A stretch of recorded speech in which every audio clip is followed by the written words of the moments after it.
Selamat siang, kasih yang kami hormati saudara. Pada siang ini kami ingin sampaikan dan beritakan kabar ini karena ini sudah waktu-waktu terakhir. Ini saudara, kita tidak bisa santai lagi dengan mengikuti dan mengetahui tentang Tuhan.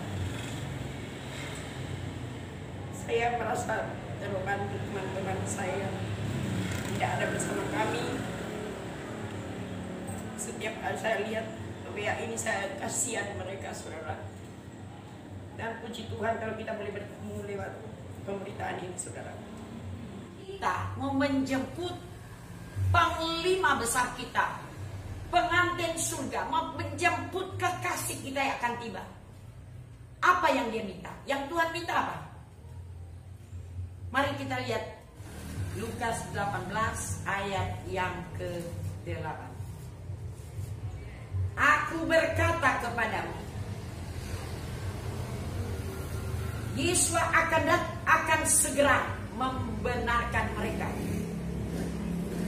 Akan tetapi jika anak manusia itu datang, adakah Bapak Yesus mendapatkan iman di bumi? Apakah kalau aku ke Manado dapatkah bubur Manado di sana? Amin. Apakah kalau Yesus datang, aku mendapatkan iman di bumi? Kalau dapat iman baru dia benarkan Anda, saudara. Aku akan membenarkan kamu, tapi apakah aku mendapat iman di bumi? Saudara, sekarang Tuhan minta iman saudara. Kalau kita menjadi penjemput Tuhan, tidak ada iman, tidak mungkin Anda Tuhan mau. Tidak mungkin Anda berkenan kepada Tuhan kalau Anda tidak punya iman yang akan Anda menjemput Yesus HaMashiach. Tidak mungkin. Berarti iman adalah dasar yang kita harus persiapkan hari-hari ini. Amin. Sudahkah Anda dengan saksama? Sudahkah Anda perhatikan baik-baik imanmu? Jangan perhatikan orang lain dulu saudara. Anda pribadimu bagaimana dengan iman Anda saudara. Saya mau katakan, lihat Ibrani 11 ayat 6. Ibrani 11 ayat 6. Haleluya. Ini serius saudara. Ini bukan jam santai main-main lagi dengan penjemputan Bapak Yesus kali yang kedua. Ya, ini penjemputan Yesus kali yang kedua sudah bersiap. Ibrani pasal 11 ayat yang ke-6. Ya. Tetapi tanpa iman tidak mungkin Anda dan saya, tidak mungkin orang berkenan kepada Tuhan. Itu aja. Tanpa iman tidak mungkin Tuhan mau dengan Anda. Saudara, berarti buat apa Anda siapkan lain selain periksa baik-baik iman?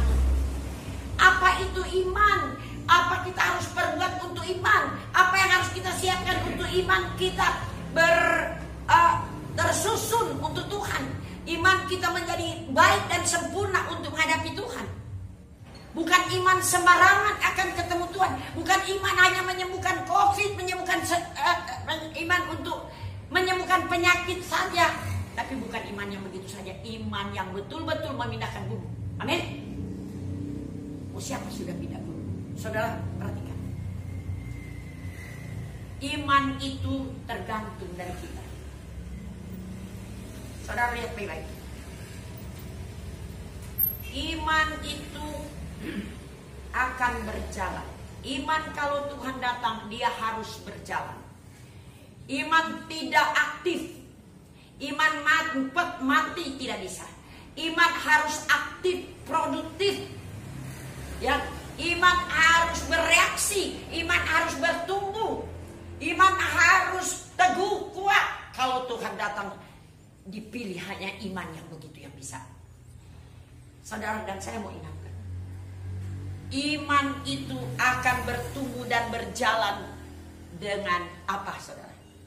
Menyetor kelakuan. Iman bisa berfungsi, berproduktif kalau Dia minta Anda harus store kelakuan. Iman tidak bisa bergerak, apa-apa tidak bisa berjalan tanpa Anda isi kelakuan. Sama dengan mobil, biar orang mempersembahkan, beri mobil baru persen, beri hadiah Anda mobil baru. Kalau Anda tidak isi bensin, dia tidak akan berjalan mobil itu. Biar sopirnya ahli, punya SIM B2. Tapi kalau Anda tidak isi bahan bakar, pasti mobil tidak berjalan. Amin. Begitu iman. Iman itu Bapak Yesus sudah memberi karunia iman kepada kita semua. Tapi saudara, iman meminta Anda harus store kelakuan. Iman tidak bisa berjalan tanpa kelakuan. Amin. Berarti orang beriman, periksa, deteksi, alat deteksi iman adalah kelakuan. Saudara, Anda mau tahu Anda beriman, Anda harus berkelakuan. Orang beriman berarti orang berkelakuan. Amin. Itu kendaraan yang lengkap. Iman tidak bisa dan tidak mau. Iman tidak mau dipelihara dengan lain. Tapi iman makanannya ada kelakuan. Haleluya. Puji Tuhan. Saudara, mari kita jadi grup pencari Tuhan. Ya. Iman itu timbul dari mana, saudara? Di mana kita mau beriman? Kita cari di mana? Kita ke Shopee atau kita cari di pesta? Kita cari di ibadah. Cari di mana iman itu? Iman itu dikaruniai dari Tuhan, dasar iman, dasar iman. Tapi iman itu kita harus pelihara. Paulus bilang, peliharalah imanmu. Ya. Jadi kalau Anda tidak pelihara iman, tidak terpelihara iman itu iman kesasar. Iman yang mampet. Orang Kristen tetapi imannya tidak berjamaah. Makanya Kristen berantem berkelahi, ya, bermusuhan. Ini samanya bukan saling menuding, saling mencari kesalahan orang, apalagi pendeta sama pendeta mencari kesalahan-kesalahan. Bukan urus iman, saudara. Itu bertentangan dengan mencari iman. Karena iman tidak suka berselisih, berkelahi, tapi iman suka adalah kasih. Amin. Saling menopang, mengangkat, memperbaiki, menopang, bukan mempersalahkan satu dengan yang lain, berantem dan mendiskreditkan orang lain dan mencari salah-salah orang lain. Bukan itu, saudara. Iman tidak ada di situ, saudara. Tidak ada. Iman tidak ada di bagian itu, saudara. Iman tidak ada di wilayah kalau pendeta berkelahi.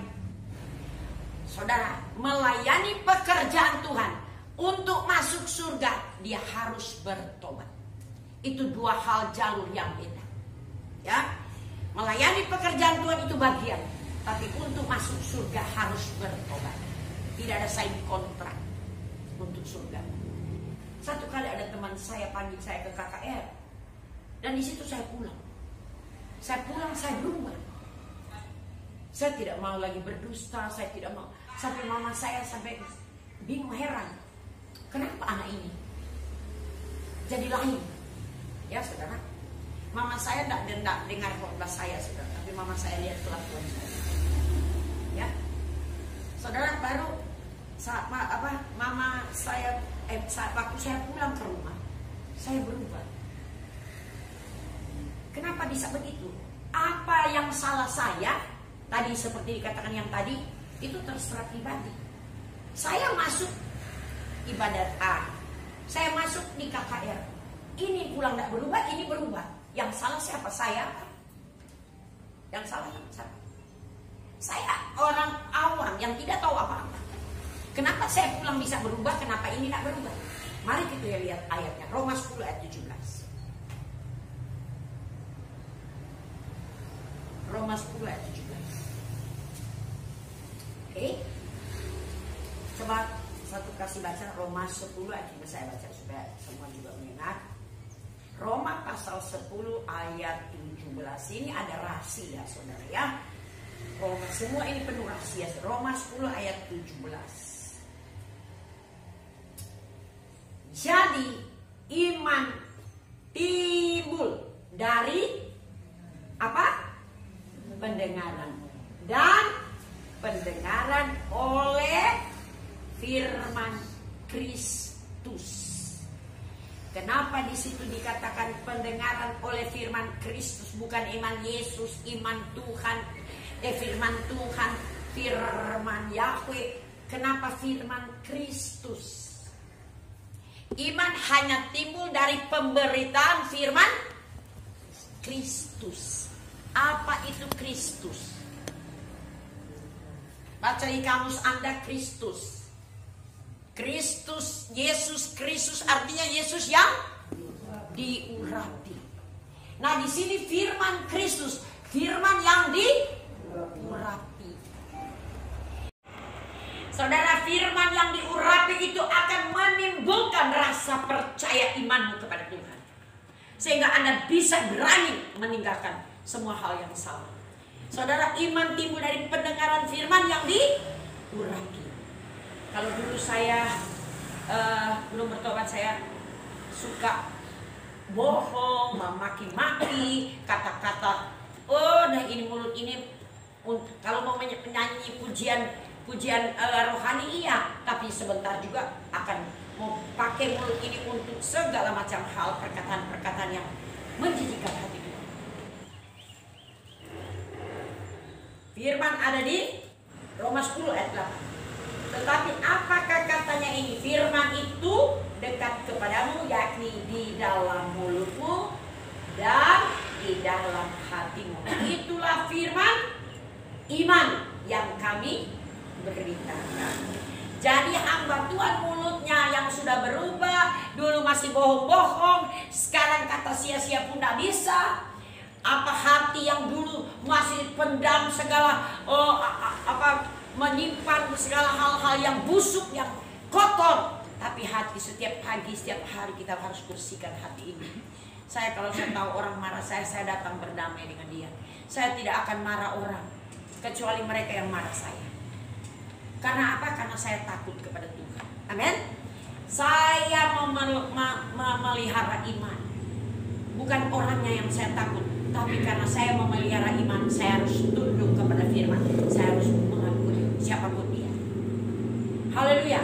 Jadi iman timbul dari pendengaran hamba Tuhan yang hatinya bersih, lidah mulutnya bersih, ya, yang tidak ada kata-kata kotor.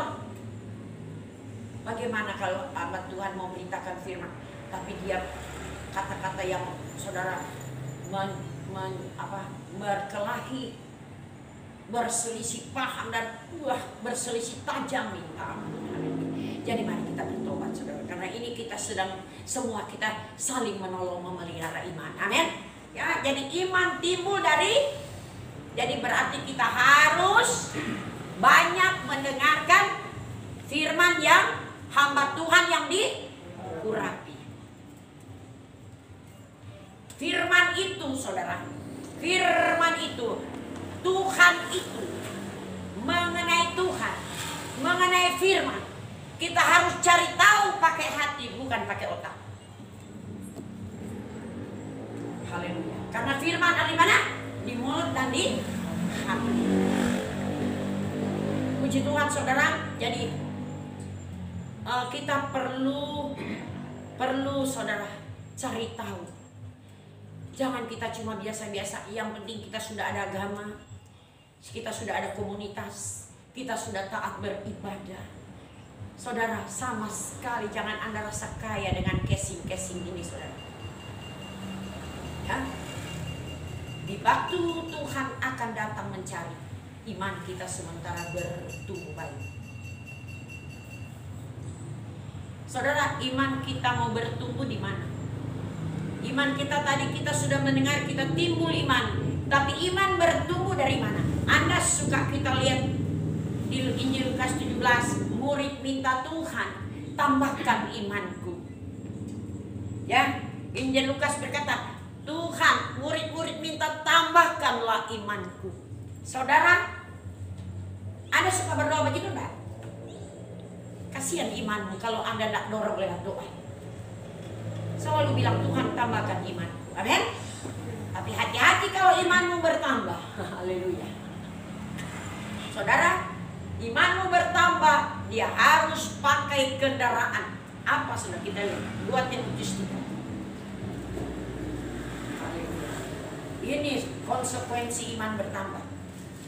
Ini konsekuensinya, tidak bisa lari, ya. 2 Timotius 3 ayat yang ke-10. Coba baca Veriko sama-sama. Iman bertumbuh dalam penganiayaan dan dalam pembacaan kitab suci. Bukan lihat WA terus atau Facebook. Ya, haleluya. Iman bertumbuh, masih ada banyak pelajaran. Kitab suci. Atau seperti lihat ya. Hati-hati saudara, bertanggungjawabkan. Kita takut ini. Oh, ini keadaan sekarang ini sudah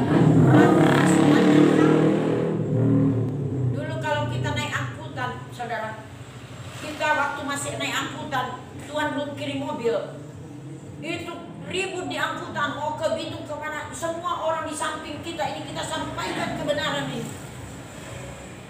Sekarang naik angkutan, mau sampaikan kebenaran bagaimana? Semua ada dengan handphone, mereka nggak pusing lagi itu. Apalagi anak Tuhan, buka handphone lagi supaya kita lagi, dia lagi, kita lagi asik. Pergunakan waktu yang ada. Hai anak-anak Tuhan, sudahkah ketagihan Anda dengan handphone, Facebook dan segala macam? Hati-hati saudara, nanti akan ditagih satu kali kepadamu kalau mau masuk surga, kecuali tidak. Oke? 2 Timotius 3 ayat yang ke-10. Kita perlu berita, tapi jangan itu menguasai kita. Amen. Kita perlu uang, kita sangat perlu uang, tapi jangan cinta uang. Kita perlu berita, tapi jangan berita menguasai kita. Amin. Lukas 9 ayat 23. Tolong baca. Kata Bapak Yesus kepada mereka semua. Kata Bapak Yesus kepada mereka semua. Setiap orang yang mau mengikut Bapak Yesus. Setiap orang yang mau mengikut Bapak Yesus. Siapa ikut Bapak Yesus? Siapa? Siapa ikut Bapak di sini? Setiap orang yang mau, yang tidak mau tidak apa-apa. Yang mau ini saudara, karena ikut Yesus itu bukan semudah, ya sebatas Anda cari berkat-berkatnya dan Anda rasa Anda sehat, Anda punya berkat jasmani, sudah itu ikut Yesus sudah puas. Saudara ikut Yesus itu, saudara ikut Yesus. Siapa yang mau? Yang mau saudara, dia akan menghadapi semua ini apa? Terus ia harus menyangkal diri. Ia harus, kata harus itu digaris dalam Alkitab, dalam kitab suci. Ia harus menyangkal diri, bukan menyangkal orang lain. Dan memikul salibnya, dan salibkan dirimu setiap hari dan mengikut Bapak Yesus. Ya, setiap hari, bukan cuma setiap minggu. Saudara, ada lagu dari Protestan, dia lagu begini saudara. Ada kota yang indah cerah, nampaklah bagi mata iman, rumah Bapa di surga bakal bagi orang yang sudah menang. Amin. Kenapa bagi orang yang sudah menang? Menang apa kalau Anda tidak berperang? Menang apa Anda tidak ujian? Menang apa Anda tidak turut berperang, tidak turut ujian? Dan kalaupun Anda menang, kalaupun Anda turut ujian, berperang apa? Jangan Anda berperang salah medan. Bukan berperang lawan pendeta A, pendeta B, atau suami, anak, tetangga, atau komunitas BA berperang. Saudara, jangan Anda sudah berperang dan salah medan, ujungnya firman Tuhan. Karena ada satu ayat di Amsal katakan, jalan disangka lurus, padahal ujungnya maut. Di mana itu? Nanti cari dalam Alkitab. Coba sama saudara baca itu dengan keras. Jalan disangka lurus padahal ujungnya maut. Saudara, ini bukan sedikit. Ya. Jalan disangka lurus ujungnya maut. Jangan sampai Anda dan saya itu, saudara. Jadi jalan ini kita pikirkan dan tak perhatikan. Kita harus mengutamakan dalam segala aspek jalan ini. Ini benar kita jalan untuk tiba di surga atau tidak. Karena firman Tuhan katakan, bagi orang yang sudah menang, benar kita perangi ini atau enggak?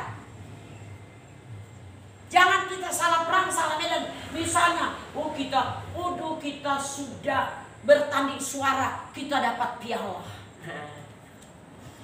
Kita sudah bangun gereja, paling mewah di dunia mungkin. Kita sudah menyelesaikan sekolah, sudah bergelar. Saudara, jangan Anda salah dalam saudara jadi pemenang ini, saudara. Jangan salah medan, karena ini kita sementara dalam pintu yang sesat. Ya, saudara, apa tadi saya sampaikan? Jalan disangka lurus. Jalan disangka lurus, baca. Amsal 14 ayat yang ke-12 firman Tuhan. Amsal 14 ayat ke-12. Ada jalan yang disangka orang lurus, Ada jalan yang disangka orang lurus, tetapi ujungnya menuju maut. tapi ujungnya menuju maut.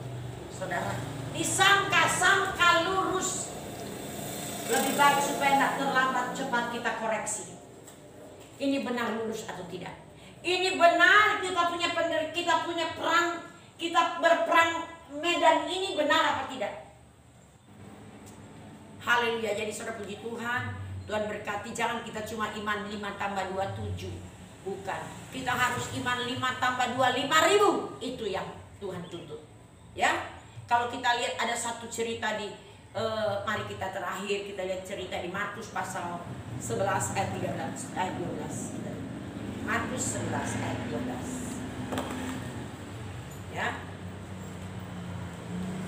Markus 11 ayat 12. Haleluya. Yesua mengutuk pohon ara. Ayat 12. Keesokan harinya, sesudah Yesus dan ke-12 murid Bapak Yesus meninggalkan Betani, Yesus merasa lapar. Ayat 13. Dan dari jauh Yesus melihat pohon ara yang sudah berdaun. Yesus mendekatinya untuk melihat kalau ia mendapat apa-apa pada pohon itu. Tetapi waktu Yesus tiba di situ, Yesus tidak mendapat apa-apa selain daun-daun saja, sebab memang bukan musim buah ara. Pas maka kata Yesus kepada pohon itu, jangan lagi seorang pun makan buahnya selama-lamanya. Dan muridnya pun mendengarnya. Dia punya perikop, Yesus mengutuk pohon ara. Saudara, kalau saya lihat ayat 13 ini, saudara, Yesus mencari buah karena Yesus mau makan lapar. Dan dari jauh ia melihat pohon ara yang sudah berdaun. Ia mendekatinya untuk melihat kalau ia mendapat apa-apa pada pohon itu. Tetapi, dengar baik-baik. Tetapi waktu Yesus tiba di situ, Yesus tidak mendapat apa-apa selain daun-daun saja. Ada sebabnya. Sebab memang bukan musim buah ara. Saudara, salah apa pohon ini? Salah apa pohon ini, saudara? Pohon ini tidak pada musimnya. Masa dia berbuah sendiri? Kalau saya jadi pohon, saya bilang Yesus, saya salah apa? Benar gak? Ini pohon bukan musim kok cari buah. Nah, saudara, kita harus lain sendiri daripada Kristen yang biasa-biasa. Saudara, kita harus lain sendiri, saudara. Kita harus bukan pada musimnya saja kita berbuat baik. Bukan hanya kita ibadah di gereja melayani, tapi setiap hari kita harus mengeluarkan hidup dalam kebenaran. Amin. Haleluya. Ada seorang anak, dia bilang, ya enak kalau papa di gereja, lebih baik kita di gereja selalu. Kenapa? Papa kalau di gereja baik, tapi kalau di rumah aduh. Jadi saudara, jangan Anda cuma pada musimnya berbuat. Kalau ibadah rutinitas aja Anda hadir. Keluar ibadah begitu, kelakuannya begitu lagi. Akhirnya di rumah tidak mendapatkan buah dari Anda. Itu orang yang dikutuk kata firman Tuhan. Ya, pohon, kita semua ini pohon yang Tuhan tuntut buah. Tapi kalau Anda mau Anda dipakai Tuhan secara luar biasa, saudara, Anda harus berbuah bukan pada musimnya saja, tapi Anda harus berbuah setiap saat. Amin. Di mana saja orang ketemu luar dalam Anda tetap hidup benar, berkata benar. Jangan hidup saudara tidak benar, nanti orang lihat baru benar. Haleluya saudara. Yesus kadang-kadang mencari tidak ada orang lihat saudara. Dia bisa menguji kita. Bisa ada hal-hal tersembunyi. Hati-hati saudara. Ibu Lancar tidak lihat, tetapi Tuhan lihat semua. Ya, bukan pada waktunya saja. Kalau Anda ke gereja, ada begini saudara. Oh, saya mau gereja, jadi saya tidak boleh berdusta. Ini mau ke gereja. Jadi kalau keluar gereja boleh berdusta. Ya. Jadi saudara, ini hati-hati. Ini pohon tidak ada salah. Kelihatan Anda mengikuti tidak ada salah. Anda ibadah, Anda ikut program-program dalam ibadah, dalam komunitas rohanimu, Anda taat, sejati, setia. Tapi jangan sampai situ saudara. Jangan rasa kaya dengan itu, karena itu cuma casing semua.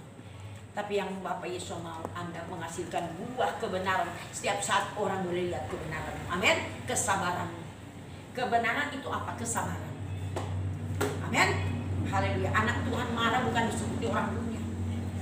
Makanya tidak dapat anak Tuhan. Kenapa sudah nggak di situ? Aduh, enggak, sudah aja, enggak usah. Itu bukan anak Tuhan. Itu anak tidak tahan uji. Puji Tuhan saudara, jadi kita harus jadi anak Tuhan yang berbuah setiap waktu, bukan hanya pada musimnya. Amin. Jangan jadi Kristen pada musimnya. Kalau ada hari-hari tertentu saja yang dia berbuat baik, tapi hal-hal yang itu dia tidak bisa dapatkan buah. Itu kata pohon yang dikutuk. Kita tidak mau menjadi pohon seperti itu. Amin. Puji Tuhan, Tuhan berkati. Kita pelihara iman berarti pelihara kelakuan. Amin. Kita berdoa. Haleluya. Bapa, terpuja-pujilah Bapa Yahweh Elohim, nama yang benar, nama yang tidak dipalsukan, di dalam Yeshua HaMashiach, yang dikenal dengan Yesus Kristus Tuhan. Kami berdoa, kami sudah memberitakan, menyampaikan kesaksian kehidupan bersama Roh Kudus. Biar Roh Kudus akan membantu semua untuk menemukan ini, supaya kami menjadi orang yang saling berbaik satu dengan yang lain, saling mengampuni, menasehati, saling damai satu dengan yang lain, bukan saling berselisih, bukan saling mempersalahkan dan bermusuhan, tapi berdamai dan berbaik satu dengan yang lain. Inilah menjadi kekuatan iman kami. Terima kasih Roh Kudus, bantu semua kami Bapa yang mendengar ini, supaya menjadi orang yang benar dan berkenan kepada Tuhan. Karena firman Tuhan pribadi Yeshua HaMashiach yang dikenal dengan Yesus Kristus itu adalah satu rahasia yang harus kita mendekatkan terus diri dengan kelakuan kami, maka iman